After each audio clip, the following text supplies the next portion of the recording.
Bonjour, je suis le docteur Kanté Abdoulaye, enseignant à la faculté de médecine de Bamako. Au cours de cette vidéo, nous allons voir ensemble les principaux facteurs de contention du poignet.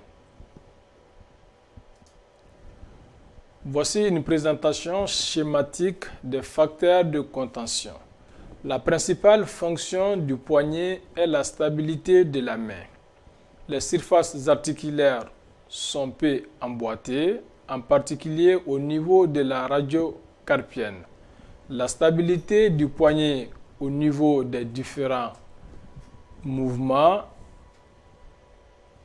est liée à un réseau ligamentaire et les différents tendons qui encadrent le poignet.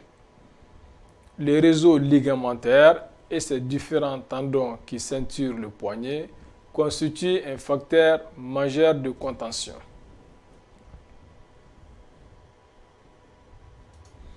Voici une vue ventrale qui nous montre l'extrémité inférieure des deux os de l'avant-bras avec les os du carpe et les os de la main.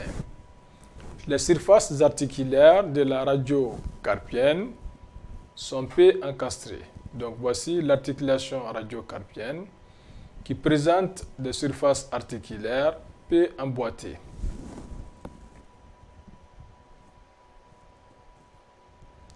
Les surfaces articulaires de la radio carpienne en abduction sont peu encastrées, ce qui fait qu'en abduction, le carpe est rejeté en dedans.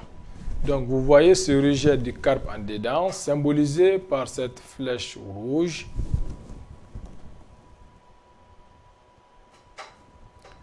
Voyons maintenant les facteurs de contention. Les principaux facteurs de contention sont représentés par les réseaux ligamentaires et les tendons qui engagent le poignet associés au tonus musculaire.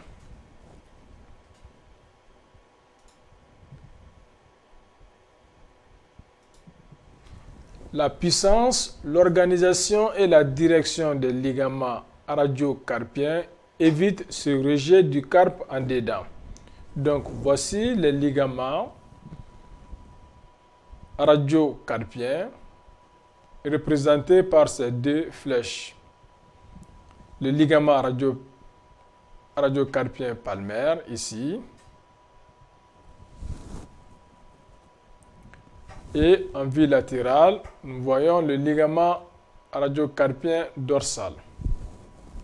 C'est la puissance et l'organisation de ces deux ligaments qui évitent le rejet du carpe en dedans. En plus de ceci, s'ajoutent des ligaments radiocarpiens que vous voyez ici, les deux faisceaux.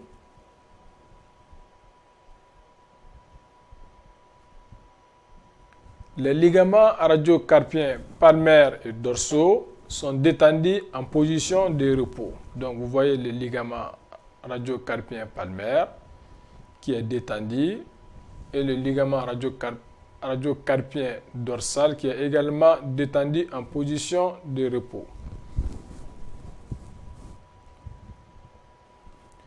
En flexion, les ligaments radiocarpiens dorsaux sont tendus.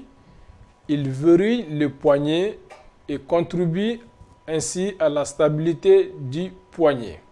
Donc vous voyez les ligaments radiocarpiens dorsaux qui sont tendus en flexion.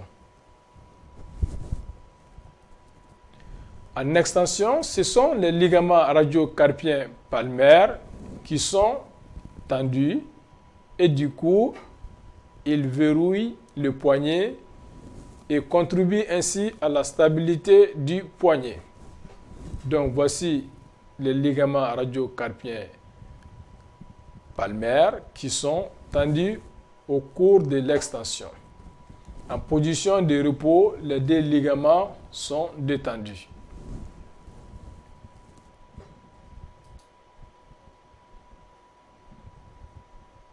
Donc voici en extension la tension au niveau du ligament radiocarpien palmaire et la détention au niveau du ligament radiocarpien dorsal.